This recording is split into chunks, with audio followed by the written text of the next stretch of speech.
অসমৰ ৰাষ্ট্ৰীয় উদ্যান কেইখন আৰু কি কি? অসমৰ ৰাষ্ট্ৰীয় উদ্যান হৈছে 7খন। সেইসমূহ হৈছে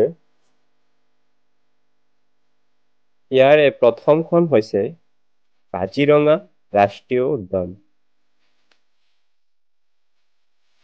অসমৰ নগাঁও জিলা আৰু গোলাঘাট জিলাত অৱস্থিত।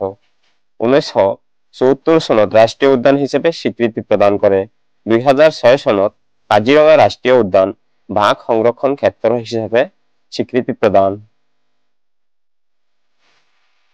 1985 চনত ইউনেস্কোৰ দ্বাৰা কাজিৰঙা ৰাষ্ট্ৰীয় উদ্যানক বিশ্বৰ ঐতিহ্য অঞ্চল হিচাপে ঘোষণা কৰে। কাজিৰঙা ৰাষ্ট্ৰীয় উদ্যানৰ মাটিকালি হৈছে 858.98 বৰ্গ কিলোমিটাৰ। কাজিৰঙা ৰাষ্ট্ৰীয় উদ্যানত এশিঙীয়া গড়, বাঘ, হলৌ বান্দৰ, শিহু, বনৰীয়া মহ, হাতী, বনৰীয়া গাহৰি, পহু, বন কুকুৰা আদি পোৱা যায়। 2 নম্বৰ ৰাষ্ট্ৰীয় উদ্যান হৈছে মানাহ ৰাষ্ট্ৰীয় উদ্যান। অসমৰ বাক্সা জিলাত অৱস্থিত।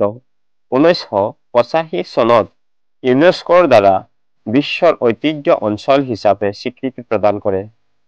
1990 চনত মানাহ ৰাষ্ট্ৰীয় অভয়াৰণ্যক মানাহ ৰাষ্ট্ৰীয় উদ্যান হিচাপে স্বীকৃতি প্ৰদান কৰে।